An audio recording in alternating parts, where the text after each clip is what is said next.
I thought the light was just another car's headlight until my friend told me in horror that he saw faces emerging and vanishing within the light. Anyway, one of my friends, well, maybe my best friend, he loved cars and driving. He called me one night and said he would pick me up in his new car. I knew how excited he was to get that car. It was all he spoke about. It was a Nissan Skyline GTR. Very cool at the time, trust me. Naturally, he wanted to take a drive outside of the city. Well, the only roads that opened up a little more than the ones in the city were the ones that led out into the wilderness. I went to university in Nagoya and there were loads of mountain roads there. Those mountain roads were long and winding like the song, and the nights were long. As a student, so it was always nice to go out. We were heading through these winding roads. My friend was reaching speeds that I didn't prepare for. I doubt he did either. To be honest, had there been something oncoming on one of those sharp corners, we wouldn't be here today. We took a break when we wound up near the summit of the mountain. Well, as far as the roads would take us. There was a parking lot up there. I think it was about 1 a.m. At this point I figured that we would head back towards the city, maybe stop off somewhere, grab some ramen and call it a night. That was usual practice during our student days. My friend was racing down those mountain passes. It did stress me out. I told him to slow down more than once, but he told me that there were no cars out on these mountain roads that lake. I knew that not to be true. He just kept going faster and faster, and I wished that he didn't. I saw something bright coming up behind us. I looked in the side mirror for a bit, but I couldn't make out what it was. I knew that whatever it was coming at a tremendous speed. My friend noticed it. I saw him glancing in his rear-view mirror. He accelerated. He didn't want to be beaten in his new car. He didn't want to let the vehicle behind overtake him. The vehicle behind didn't give in, though it was right on our tail. I don't know why, but maybe we had upset someone that night. By the way, we were driving on something. Well, that was what I thought at the time. Anyways, I thought that it was the headlights of a car or a truck or something, but it wasn't clear. When they got closer, my friend looked in the rearview mirror, and he said he thought it might be a motorbike that was following us. He said that because he could only see one light behind us. I looked back over my shoulder towards the back window, and I saw that it was a singular light and it was getting closer. My friend shouted at me to stop looking at it. I snapped back into my chair and sat upright. He told me that it wasn't a natural light, he said. When he stared at it, he saw faces emerging and disappearing back into its bright light. He saw something that chilled him to the core, that he slammed the rearview mirror so hard with the ball of his hand that it dropped into my lap. He just kept saying to me again and again, "Don't look back there, don't look back there." We drove faster. It wasn't a thrill anymore. It seemed to be out of necessity. Now it wasn't fun. We got a bit further away from it. I could tell, by the way, that the light faded in the car. You know what I mean? It was like a dimmer switch had been dimmed, even though it was getting darker in the car. I knew that whatever was behind us was still right behind us. Just wanted us to feel secure. I know it did. I don't care if that makes me sound mad. After a while, we approached the lights of the city and the light went dimmer and dimmer. After what felt the longest time, I found the courage to look behind me. It looked like we were in the clear. It was pretty scary. I mean, we didn't know what to think. We hypothesized theories over our ramen when we were in the safety of light. Not that light out there in the woods, though, fluorescent lights. We couldn't get our heads around it. We really didn't know how to explain it.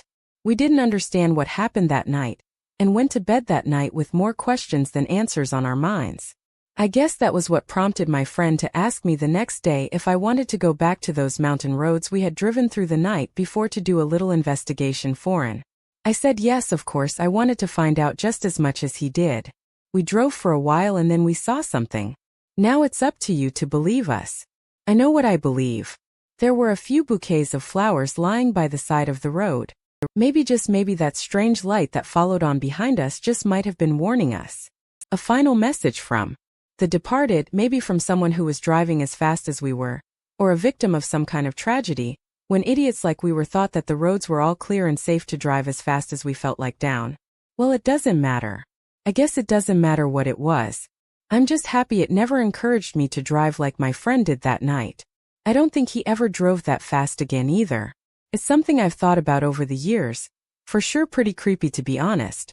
But what if I'm just making connections and something else was at play? Either way, I'm glad we got away safely. Thank you. I don't know if you'll find this scary or just consider it, but I want to share this with you in the hope that someone may have seen something similar. It happened during May this year. I went fishing in a nearby port. I caught some pretty big fish there recently, and I was showing a picture of a massive fish at court to one of my friends showing off. Really, my friend said to me, "Hey, isn't that port where they pulled a body out of the water last week?" I looked it up on the net and found some local news confirming what he said was true. The corpse was unidentified. It was true. Well, I didn't hear anything about it at the time, but I didn't exactly check the news regularly either. It was a bit creepy to come to the realization that I had been fishing in a body of water which had a body in it. The fish I have caught might have even fattened itself up on the poor soul who passed on beneath the murky water. I thought about it over the weekend, realized that I wasn't alone at the port. There were other anglers, and had I known about it, I wouldn't have gone fishing that day. I mean, it's not like I was intentionally trying to go to the scene of the recently departed. I decided not to allow myself to feel too bad or weirded out by what had happened. It was just a coincidence or an accident. I believe that me fishing there that day has nothing to do with what happened later. I try not to associate it in that way. In my mind, I don't see these things being related, but maybe you might anyways. I'm probably not making too much sense yet, so let me just get right to it. About a week or so after I fished in the port, I was driving down a hill. I live by the sea, so I love these hilly roads in my town, and I choose to take them, even if it adds on a few more minutes to my journey. It's really great because you can see the views of the sea. The sea was about 2 kilometers away when this happened. I could see the spot where I was fishing. The port was right in front of me. I looked towards that port, remembering what my friend had told me and those local news articles I read online on the embankment of the fishing port. I saw something, some kind of black dot. From my point of view, it was about the size of a pea. For some reason it caught my eye and I really couldn't stop looking at it. I felt as if I was hyper-focused on that black dot. It's stolen all of my concentration. The best way I can describe that feeling is like when you go to take a photo on your smartphone and you want to focus on something off in the distance, so you tap the screen and then you get to see whatever you want to take a photo of clearer. I felt that black dot was looking at me. It's like I locked eyes with something that was so far away I couldn't even make out eyes. It's impossible if you think about it. I felt a gaze, perhaps a stare on me.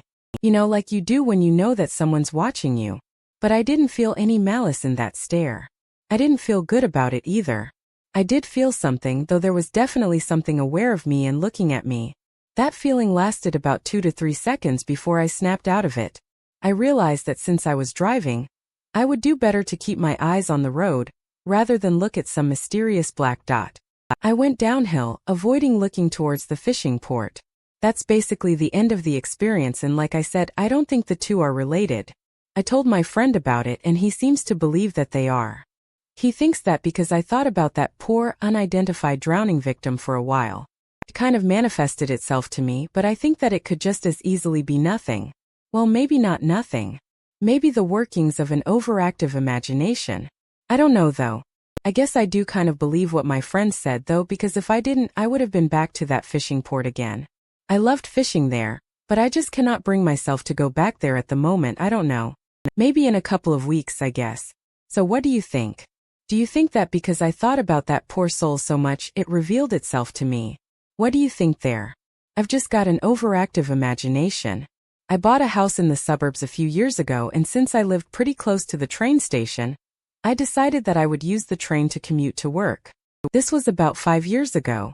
I guess I just had my son. These days I drive and I have to put up with traffic, but there's a very good reason why I drive now, and I'll tell you on the night this happened. I had been out with some co-workers after work. This kind of thing was standard in our company. We would usually get together, have a drink like once a month. It was a late night. I knew it was going to be a late one. It always was. I wanted to make it home before the last train. My wife was at home with my son, and I didn't want her to be up late, worrying about me. I think I caught the second or third from last train of the night back home. When I got on the train, I noticed it was almost empty, and that was really great. I had enough space to relax. I got a little too relaxed and I fell asleep. Actually, I was pretty low on sleep. It was about a 50-minute train ride home, so I thought I might as well catch up on some lost sleep. But I didn't need to change trains either. I woke up now and then to see people exiting the train in the daytime. You could see these huge high-rise apartment blocks from the train windows. So I guess these people were commuters like me. I knew from the station that I was in that I wouldn't be home for another 20 minutes or so. I decided against shutting my eyes again in order not to fall asleep.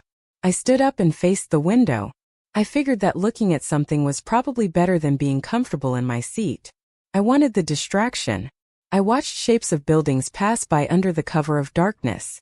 I tried to imagine where I was based on the shapes of those buildings. At the next stop, the last couple of people got off, leaving me completely alone. It was kind of unusual to be alone in a train at night. If you've ever seen the trains in Tokyo, you'll understand they are always super crowded. I enjoyed the rarity of my situation. I was thinking strange things. The buzz I had from the beers earlier I was wearing off and tiredness was in full effect. There might have been others on the train, but I'm specifically talking about my carriage. The most popular carriages were at the front because they were closest to the stairs when you got off. I always took about the third or second carriage when I rode the train, but anyway, that's not really important. I was about one station away from home. Between the next station and the station I get off at, there's a tunnel. This tunnel runs right through a mountain and plunges the train into darkness for about 3 minutes or so. When the train went into that tunnel, I used the opportunity to look at myself in the window, the darkness. It acted like a kind of mirror, and I used that mirror to adjust my hair and try to make myself look more presentable, for when I would go home and face my wife. What the hell, I heard myself mutter reflected in the dark window was. A man sat opposite me. He was an old man who looked to be in his 50s. He looked like a hiker. I thought that I was completely alone in that carriage, so I freaked out for a moment, but due to how tired or buzzed I was, did I completely miss this guy? I asked myself. I decided that I did, and I told myself not to worry too much about it. I made a mental note to check my surroundings more thoroughly. Next time I tried not to stare as well. I felt as if I couldn't help it though. The guy was staring into the window directly at me. He did not grin. He did not look away. He was fixated on me. The look that he was giving me wasn't a friendly one. I would describe it as expressionless. It was chilling. I didn't like it. I didn't want to turn around and face him. I decided not to be confrontational. For the sake of my wife and my newborn, I would take out my phone and ignore that weirdo stare. As I pulled my phone out of my pocket, I managed to pull my house keys out with it. They fell to the floor, stooped to pick up the keys, and the next couple of things happened in what felt like a split second. I looked into the window to keep an eye on this guy as I bent down to get the keys. He shot to his feet and emerged about 30 or 50 centimeters behind me. He was holding something in his hand and raising it above his head. It was a small axe, like a handy mountaineering ice pickaxe kind of thing. I screamed.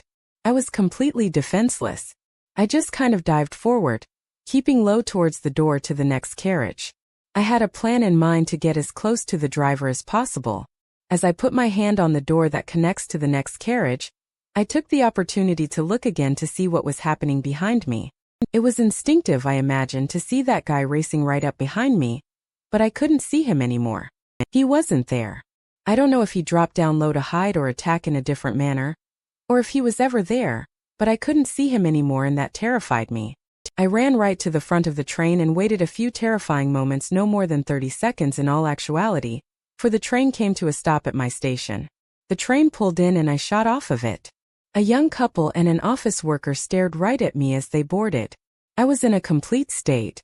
I wanted to run for it, but as I turned to go, I thought about those people who would be getting on the train. Was that man I saw in the reflection of the glass still on board? I made some garbled plea with them not to get on the train, but they ignored me. The train started moving down the tracks and I walked and then ran to keep pace with it. I wanted to catch the attention of those people who boarded. I made some gestures with my arms while shouting at them. I told them not to go into the next carriage as best as I could given the circumstances. I told the station staff and they threatened to call the police if I didn't stop making a scene. I just had a close call. I couldn't calm down. I'll have to admit that, but I felt as if they needed to know. I just hoped that somebody listened.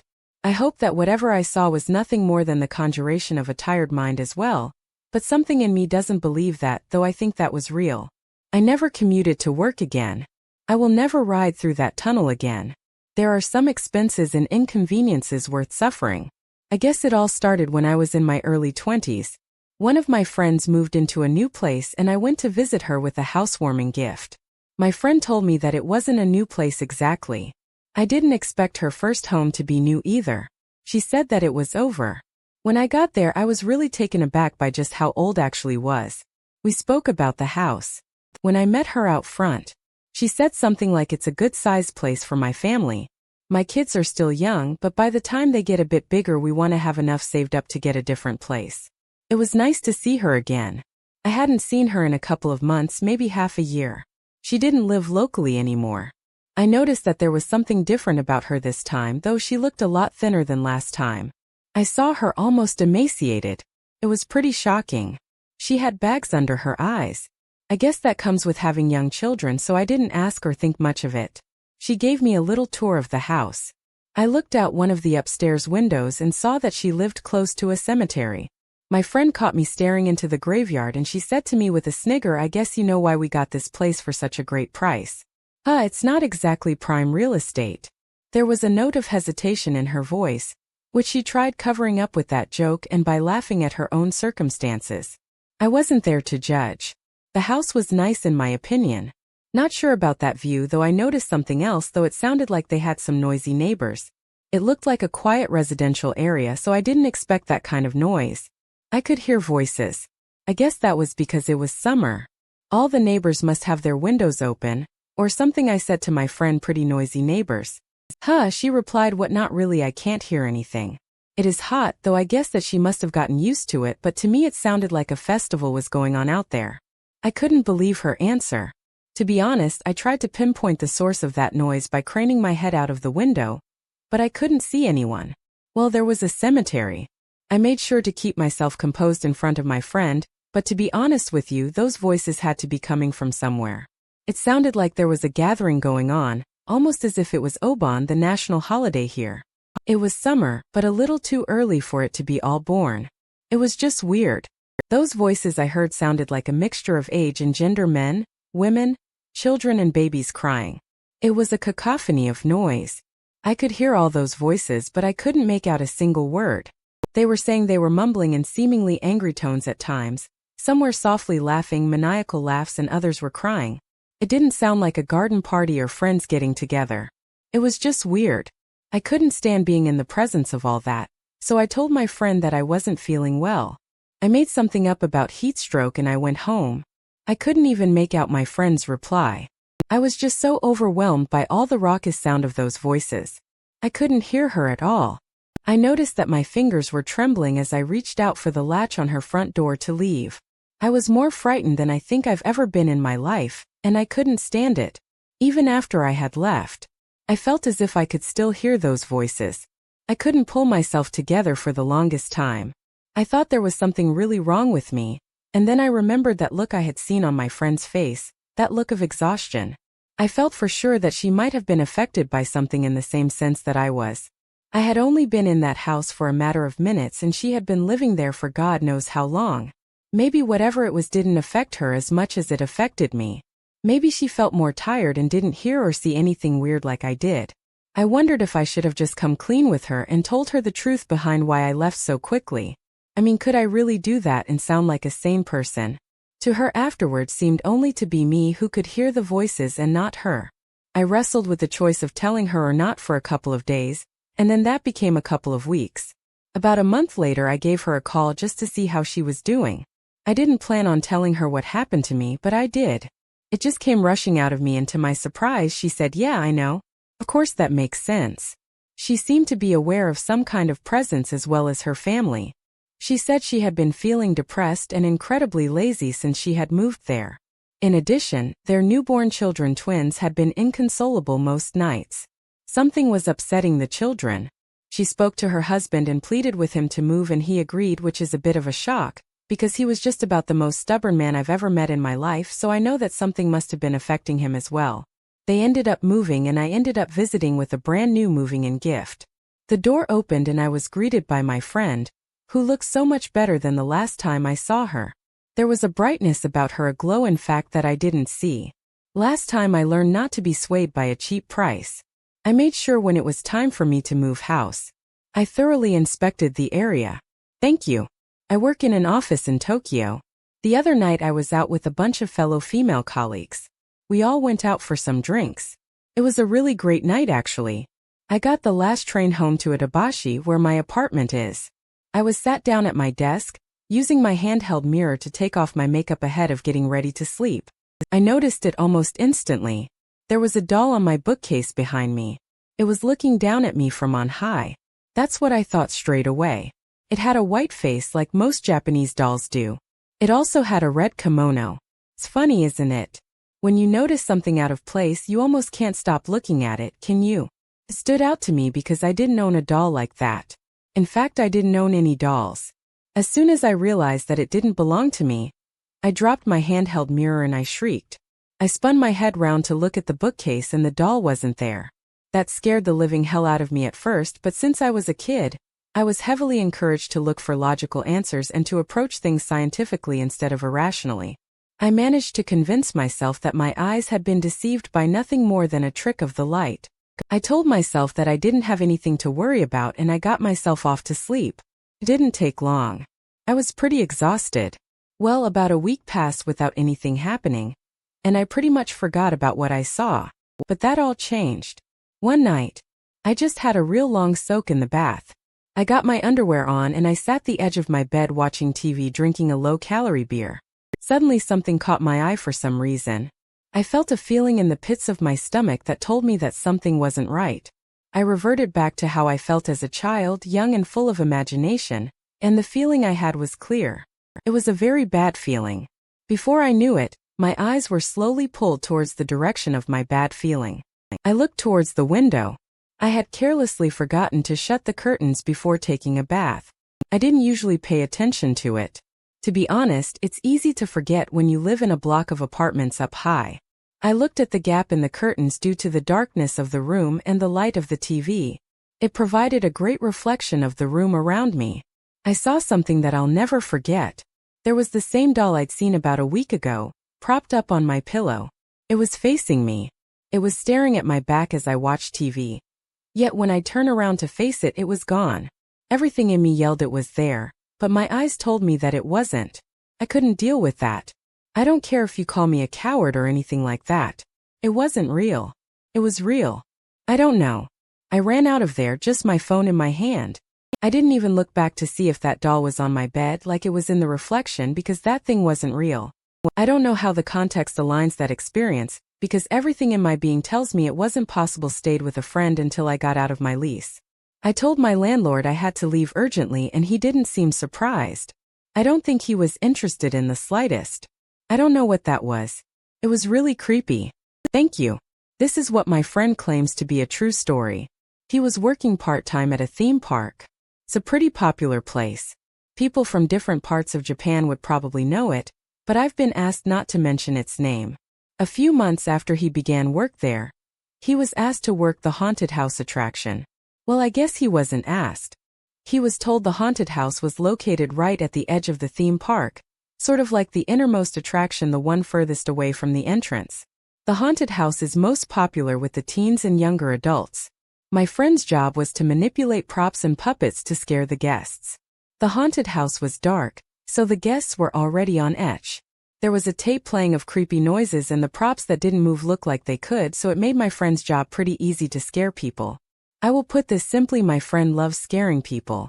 He always has them. He's pretty damn good at it too. Considering all the times he scared me as a kid, seemed like he had found the perfect position for his unusual talents. I could tell that he really enjoyed working there too.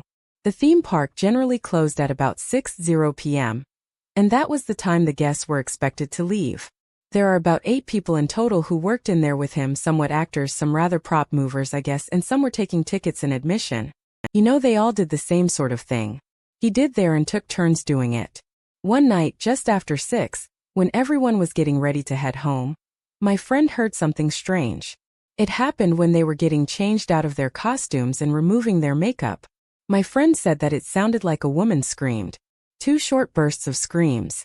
"Did you guys hear a woman shouting or screaming just now?" he asked his co-workers. He thought that there might be a guest still in the ghost house or something. However, none of his co-workers claimed to hear the sound of screaming. My friend thought that it could have just been his imagination. Since he had spent most of the day listening to people yelling and screaming, He put it to the back of his mind, got changed and clocked out. He was on shift again the following day, and it was another great day of scaring people for him. However, something was a little off. He said kept feeling as if he was being watched, obviously in his line of work. If someone sees behind the curtain, so to speak, it gives away the authenticity of the haunted house. So he was pretty cautious of his surroundings. Whenever he felt the eyes of someone on him, he would look around to see no one near him. He said he missed scaring someone. Because he was so distracted by that feeling, he decided to put it to the back of his mind like the scream he had heard the night before another slightly weird day. He thinks to himself as he heads back to the changing room to get ready to head home. He is heading into the staff room. He hears that scream again this time. He knows that he had personally done a sweep of the haunted house to make sure that there were no more guests in the building. And this time he goes to investigate. He walks down the dark corridors, turns a corner and runs into a woman covered in blood from head to toe. She does that scream he had been hearing, and she runs off into the darkness. He is obviously surprised by this, as it isn't really normal for the staff to scare one another. He doesn't know what to do, but he thinks it's just another employee playing a prank on him, so he shouts soft in the direction the woman ran in. Who is that? He doesn't get an answer. He asked his co-workers and they had no clue what he was talking about. They went with him back to the scene of where it happened and all they could see was a bloody prop mannequin. He felt so embarrassed by it all and he said that he might be seeing things and also hearing things deep down. He thought that there was something more at play, though a couple of days later and he's working behind the scenes trying to frighten the guests again. When he felt someone tap him on the shoulder, he spun around to find out who was there. And he came face to face with a woman covered in blood. He said that she looked just like the one he saw in the ghost house the night before. He didn't panic. He just stared at her trying to make out what she might look like with all the fake blood covering. Her smiled and ran off behind the curtain back into the ghost house. He was sure at this point that he was being pranked by another employee. So later, when everyone was getting ready to leave, he singled out the female employees and asked them if they had covered themselves in fake blood to try to scare him earlier. They all replied no and they had no idea what he was talking about. My friend was so creeped out by what was going on. He started hating coming to work. He pleaded to change roles within the theme park and no longer work the ghost house. He said that the eerie feeling of being watched didn't end in the ghost house. He started to feel like that at home. He said that he was getting a fever too.